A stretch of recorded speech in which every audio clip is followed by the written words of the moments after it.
What? Wait a minute. This isn't a sin. Love is love is love, people.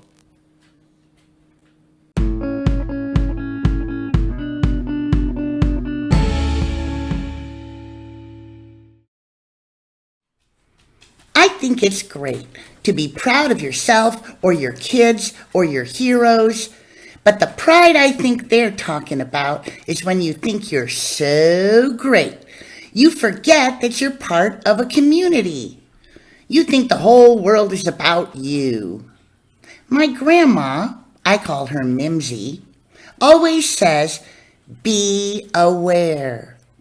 And I always think I am being aware, but usually, right as she says it, I bang my head. After school, I go to Mimsy's house. Mimsy is a really fun person. She is super old. She's like 54. But she doesn't seem old because she is so much fun.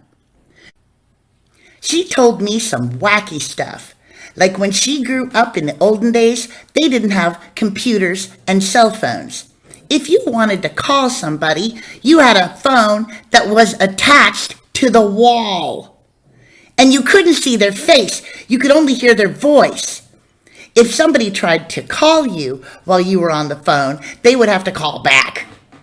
And if you went anywhere and somebody called you, they would have to leave a message on a machine.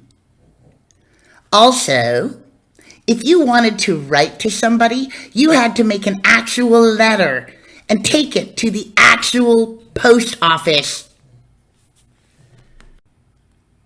The craziest thing, she said, was that there were only 3 stations on her black and white TV, and you had to cross the room to change channels.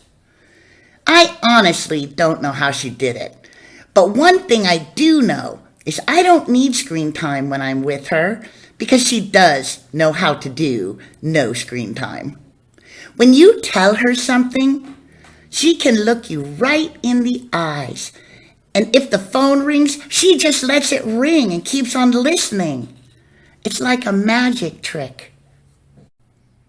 When I'm at her house, waiting for my dad to pick me up, the time goes so fast because she fills it with all these things to do. We go to the farmer's market or the park to feed the ducks. We make costumes and put on plays. She's a musician, so sometimes she plays the piano and I sing. We planted gardenias and zucchinis in her garden. I help her in the kitchen, and I already know how to make scrambled eggs, grilled cheese sandwiches, and Caesar salad all by myself. She has 2 best friends, Sue and Pat. If they come over, we shoot some hoops or play Uno or Clue or poker for pennies. It's always really fun. She took me once to do Meals on Wheels for Thanksgiving.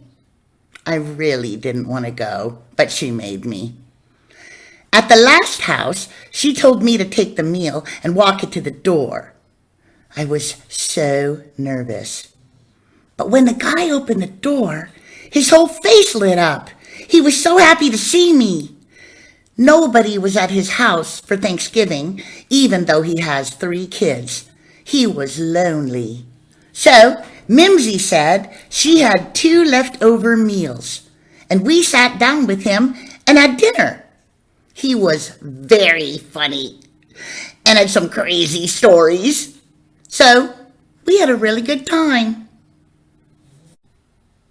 Ever since then, Mimsy has 2 Thanksgivings, one with us and one with him. Last week, Mimsy was walking down the street and some guy on a skateboard bumped into her and she fell down. He didn't even stop to see if she was okay, but the worst part is no one stopped. She said 3 people walked by looking at their phones, and one of them stepped over her. Now, My Mimsy just got right up because she still has good bones. But what if she didn't?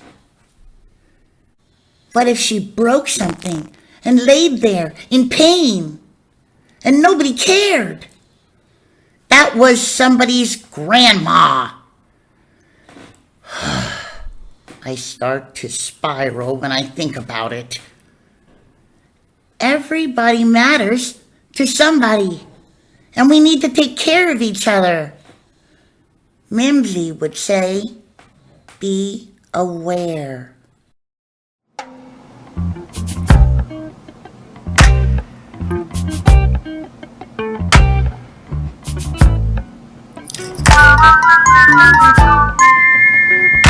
You know what I've noticed, and it's astounding? No one is aware of their immediate surroundings. No matter what they told you, it's not all about you. Think of other people. It's the least you can do.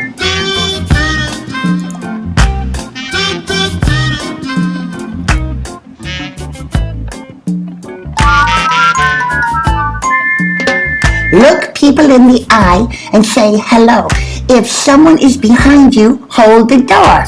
Put down that phone when I'm talking to you. That's the least you can do. You're driving down the highway and you need to make a lane change. You can't just barrel over there. There's a polite exchange. If you cut the person off, they're gonna be mad. Now you messed up all the energy. So sad. The stick on the left is a great invention. It lets the person in the car behind know your intention. After you move, you wait to say thank you. It's the least you can do.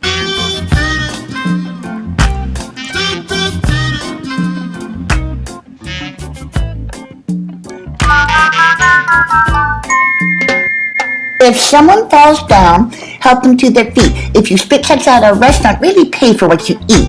If someone gives you something, send a thank you card. Come on, people. Is it really that hard? Because you might find yourself in a nursing home. You're in a dirty diaper and the nurse is on the phone. She's playing best fiends while you go code blue. Because we didn't teach our kids the least they could do.